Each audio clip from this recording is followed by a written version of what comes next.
Hello friends, movie with আরজেতে আপনাদের সকলকে স্বাগত। আশা করছি আপনারা সকলে ভালো আছেন। আজ আমি আপনাদের সামনে নিয়ে চলে এসেছি মোস্ট অ্যান্টিসিপেটেড একটি হরার ফিল্ম।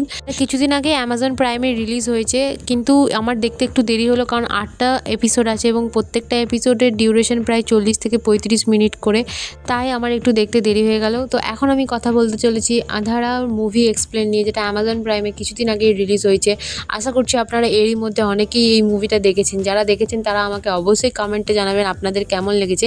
তো এবার বলা যাক আমার কেমন লেগেছে। এই মুভিটা দেখার পর প্রথম কটা এপিসোড তো বেশ লাগছিল, তারপরে লাস্টের কয়েকটা এপিসোড, লাস্টের 4টে এপিসোড এত বেশি ভয়ঙ্কর এবং এত বেশি যে আপনারা যদি কাউকে না নিয়ে যদি একা একা দেখেন, আপনাদের যখন তখন ভয় লেগে যেতে পারে। এবং যেদিনকে দেখবেন সেই দিনটা আপনার কাছে মানে সারা রাত যদি আপনি একা থাকেন, আপনার মনের ভিতরে একটা ভয় কাজ করবে যে একটা মুভি দেখেছি, মানে এটা আপনার মনের ভিতরে ছাপ ফেলে রাখবে এই মুভিটা।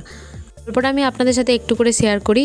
তো এখানে দেখানো হচ্ছে যে হোটেলের একটা রুমের মধ্যে একটা মেয়ে নিজের সাথে একটা সিসিটিভি ক্যামেরার সামনে এসে নিজের সাথে কথা বলছে, এবং তার পরের দিনই সকালে সেই মেয়েটাকে আর খুঁজে পাওয়া যায় না কোথাও, হঠাৎ করে কোথায় যেন উধাও হয়ে যায় এবং পুলিশ আসে তদন্ত করতে। এবং একটা ছেলে সে জানায় যে সে দেখেছে যে মেয়েটাকে আঁধারাতে নিয়ে গেছে, কিন্তু সে বলছে যে সে দেখেছে, বাট সে স্বপ্নে দেখেছে এইসবগুলো, সে বাস্তবে এসব কিছুই দেখেনি। এবং এরকম একটা বিষয় দেখানো হচ্ছে। এবং তারপরে দেখানো হচ্ছে যে একটা হসপিটালের সাথে কিভাবে একটা পলিটিশিয়ানের যুক্ত রয়েছে, এবং একজন প্যারামেডিক্যাল আসে, তিনি এইসব জিনিসগুলোকে রিসার্চ করতে থাকেন। তো এইসব বিষয় নিয়ে একটা বেশ ভয়ানক একটা ব্যাপার সৃষ্টি করেছে, যেটার মধ্যে লজিক্যাল জিনিসও রয়েছে, যেটার মধ্যে থ্রিল রয়েছে, এক্সাইটমেন্ট রয়েছে, এবং হরার সিনেমা যেহেতু হরার তো রয়েইছে। তো দেখলে আমি বলছি আপনাদের, আশা করছি ভালো লাগবে। তো আপনাদের সাথে এইটুকুই শেয়ার করলাম। এর থেকে বেশি যদি জানতে হয় আমি বলবো আপনাদের অ্যামাজন প্রাইমে যান, মুভিটা দেখুন। আশা করছি আপনাদের দারুণ লাগবে মুভিটা। এবার চলে আসি এই মুভির পজিটিভ দিক নেগেটিভ দিয়ে নিয়ে। এই পজিটিভ দিক হলো যে এই মুভির ভিজুয়ালিটি এবং এই মুভির প্রত্যেকটা ক্যারেক্টারকে যেভাবে প্রেজেন্ট করেছে এবং এখানে হরার সিনগুলোকে যেভাবে দেখানো হয়েছে, একটা আলাদা লেভেলেরই এক্সাইটিং কাজ করবে মানুষের মধ্যে। এবং এই যে বিষয়গুলোকে, যে কী কারণে হরার এসেছে, মানে একটা আত্মা কী কারণে এতভাবে ভয়ানক হয়ে উঠেছে, কী কারণ, তার পিছনে একটা স্টোরি তো অবশ্যই থাকে।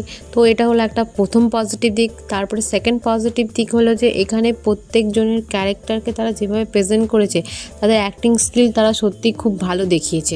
নেগেটিভ দিক নিয়ে যদি বলতে যাই, প্রথমে আমি বলবো যে প্রথমের যে 4টে এপিসোডকে দেখানো হচ্ছে, সেগুলোর মধ্যে কোনো কিছু একটা ইন্টারেস্টিং কিছু পাবেন না আপনারা, সেই জন্য হয়তো আপনাদের বোরিং ফিল হতে পারে, কিন্তু ধৈর্য নিয়ে যদি দেখেন মুভিটা ভালো লাগবে।